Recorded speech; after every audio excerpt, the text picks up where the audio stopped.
every time it cuts the snow, I'm like, oh, it's so beautiful and snowy, but so terrifying and cold. Like, it makes me cold. Like, I feel like I gotta grab another blanket every time they're in the snow, and I'm like, ooh, it looks cold. And you know how I can tell it looks cold? Because of the CGI cold breath that appears when they go on those very warm sets with fake snow. And they're like, we gotta put some sweet CGI cold breath in.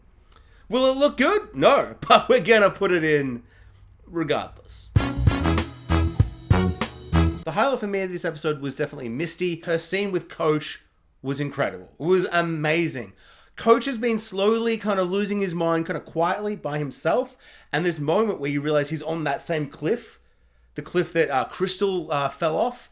And it's like, okay, I guess this cliff is going to be the main antagonist of the season, which is an interesting choice. And he's like, I guess I'm going to do it. I'm going to kill myself. I'm sick of all of this, which is like tragic and heartbreaking, but like pretty understandable. Like, he's been just like kind of slowly going insane by himself, keeping it all like inside. And so this is his like way out, I suppose, which is really horrible. And it's kind of amazing that Misty's the one that sees him.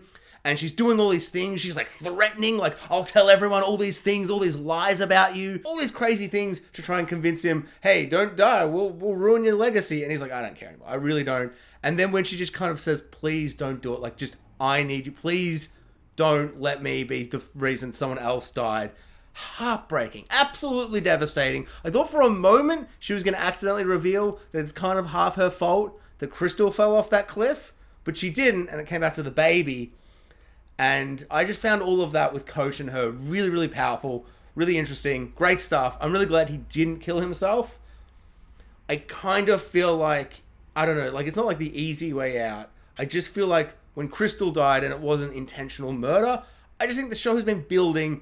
I think Coach probably needs to get killed by one of the kids, then they eat him. I feel like the show really needs to take these characters in this place and push them and really challenge them and challenge us as the audience for why we like any of these people and which characters we do like. And if it's like, I don't know, I just think I'm more interested if the show kind of gets to that place because it is so dark, so heavy, so atmospherically awful. But the show, I feel like, is kind of slowing down a little bit and not kind of pushing them in the way that I thought they were when we got to cannibalism in episode 2. Like, they were like, oh, going, okay, full throttle cannibalism, let's go. And now it's kind of slowed down a bit. And so I think if someone like just kills himself, I just feel like that's going to once again take away. Because there's only a couple of characters that can be killed by all the cast that survive. But yeah, still fantastic scene. I also really like the fact that some of the characters think Misty might have killed her best friend. And it just shows how much distrust is in the group. I thought that was a really, really interesting scene. And then Misty cleverly is like, let's go and look for my friend. And that was a really good, like, I don't know, I just thought all of that was really interesting. And if you're not going to have Misty kill Crystal, which I kind of think you should have done, should have forced her to do that. But if you're not going to do that, having all the characters or having some of the characters trust her so little that they think she's done it is a really interesting little wrinkle, and I kind of love that. So after last week's exciting end to the episode where Lottie turns around and all her friends are there and her definitely not a cult, but it's totally a cult, and they all stand there and it builds up with the epic music, and I was like, ho, I can't wait for them to all team up and take down this entity that they've brought back from the wilderness, and you know, we're gonna get all magical and weird and it's gonna get crazy. Or we spend an episode and everyone's gonna do cult stuff and just be like self-help cult stuff, and it's gonna be, I feel like boring is a mean word, but I mean, kind of boring. I think maybe I just set my expectations way too high for what they're gonna do. I just feel like this season at the cult has just been really slow and kind of uninteresting. Like, they're just like, hold the sheep or goat or whatever. Hold this innocent animal and we're gonna do, it'll be a metaphor at the end. And she's like, oh, I lost it. It chewed the rope. Okay, but then it would like cut back.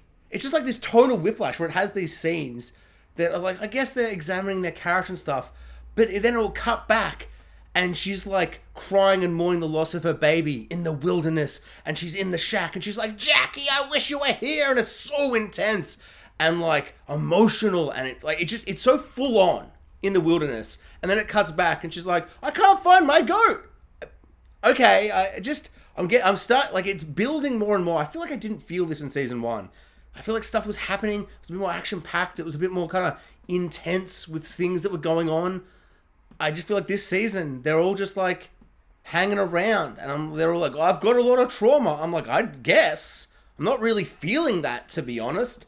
And some little moments, little nuggets of things are happening that I like. Well, don't like, but I find interesting. Because I was going to say, Van, we find out she has cancer. I don't like that, but it's interesting. It's kind of tragic. And I'm interested to see how she develops compared to everyone else when kind of shit hits the fan. Because she's got kind of like a ticking time bomb for her life. And so that's kind of an interesting wrinkle. I don't like it. But I just feel like so much of this is like moments and teasers and things happening. But all together, I feel like if I look at this episode, I'm like, could we just mostly cut a lot of this? Like, the only scene that I really enjoyed was they're all sitting around together and bonding in this group therapy session. And I found that really, really nice. And that was kind of really kind of interesting to kind of parallel that with the horrible moment with Shauna in the past with the baby. And she's kind of turning on everyone and losing her mind. And that was an interesting parallel.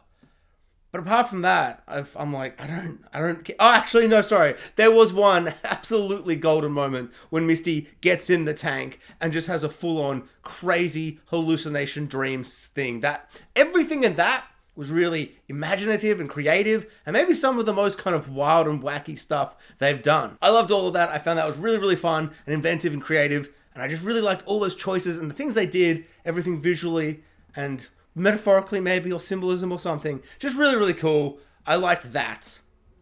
I want more of that if we're going to be spending so much time kind of doing nothing. Yeah, I don't know. I just feel like this season they have not balanced these two timelines in the way that I would like.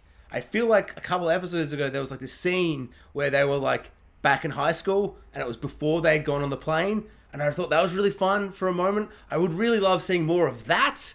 I would really love seeing more timelines. Like we saw Lottie getting off the plane once they landed back, and there was like a third timeline for a little bit. We haven't seen any more of that timeline. I find that really interesting. I want to see more of that, little glimpses and hints. But yeah, this timeline where they're all adults, I feel like it's becoming the weak link of the show, which is really disappointing because I didn't find that at all in season 1. And I found the idea of these two timelines really interesting and really different to how I thought it would be portrayed when I heard about the series. But now, with this season, what's going on, I can't help but feel, because it's not as interesting and I'm not captivated by it, it's letting the other stuff down that I'm really enjoying. And also, there'll be a scene like Lottie and Shauna face off, and I'm like, oh my god, what's going to happen? And then I'm like, well, I know what's going to happen. They're all going to survive, and those 3 random characters that popped out of nowhere this season, they're all going to die. Coach will die. Harvey will die. Harvey will die. And maybe one other person I've forgotten will die, and they'll all survive. And so you've taken away a lot of the stakes. Like, I'm interested how it's going to happen, but they all survive. Like, all 6 or 5 of them that are in the future obviously survive. Like, the episode ends and she's like, Lottie, have I killed you? And I'm like, well, no, you haven't, because she's alive. We just saw her. You were drinking with her in 20 years. And so if I'm not uber captivated, I'm not like enthralled with what's happening in the future, it's now becoming really detrimental because you've taken away the stakes in the past. And I don't feel like I've ever felt that before. And it's been sneaking up on me in the last couple of episodes with the cult and everything kind of just plodding along. And this episode, I felt like it just kind of went, nah, they're all just going to go off, pick your thing and do a thing for a bit. I'm like, I thought we all came together and teamed up and we were going to like, get into it. And then they all separate and do stuff or whatever. And it just, I don't know, yeah, not for me this time, which is disappointing. So this episode of Yellowjackets starts with some beautiful, haunting images of the woods and the wilderness and the snow building up around the cabin. And then they play the song Something in the Way by Nirvana. And it's haunting and moody and atmospheric. It's post the baby dying, so everything's really sad. The mood is just really, really dour and intense. But unfortunately, 2022's The Batman heavily used the song Something in the Way for its promotional material, for its trailers, and in the movie twice. And so it's like, now, Something in the Way by Nirvana is directly related to the newest Batman. And it's like, I'm not saying that Yellowjackets isn't good. I'm not saying that I'm not captivated when I'm watching the show. But if you immediately, at the start of your episode, remind me of the Batman, I'm just going to be thinking about Batman. And like kind of wondering, should I stop watching Yellowjackets and maybe rewatch the Batman? Because it's so good. And I know that most people aren't going to have that connection. But sometimes a song, when it's used so cleverly and so integral to the story, and like in the film, in the marketing, and all these things, and it becomes a part, like even the soundtrack is a slowed down version of something. I don't even get into it, but the Batman has claimed Something in the Way. Maybe in 5 years, maybe 10 years time, it can be used again in another thing. But for now, that song is the Batman's. And so it's just like, I was just thinking about the Batman. There's got to be enough crossover with Yellowjackets fans in the Venn diagram and Batman fans. I'm there. It's me in the middle. I mean, it could just be me alone in the Venn diagram. But there's got to be some kind of crossover. Batman's a very popular character. That movie was amazing. That song in the movie was amazing. So I'm just like, you could have just picked, like when you're making the soundtrack, when you're editing it, like maybe that was the decision before that movie came out. No, but they wouldn't have been editing it then. This is a TV show, not a movie. It's like, that movie's been out. You know it's in that movie. Someone in production somewhere had to know it was in that movie. So just like, pick another song. It's not like there's only like 50 songs in the world. Just pick a different song. This shouldn't annoy me, but the episode starts and I just remember like sitting there and like Robert Pattinson's like Batman narration is in my head as the song plays, like in the movie The Batman, and I'm like, I'm not engaging in this at all. Like I'm seeing their sad faces, but really in my brain, I'm seeing Batman. He's riding on the motorbike at the opening scene. Such a fantastic opening scene. I'm not trying to take away anything from Yellowjackets. It was a good start. But you can't compete with the Batman.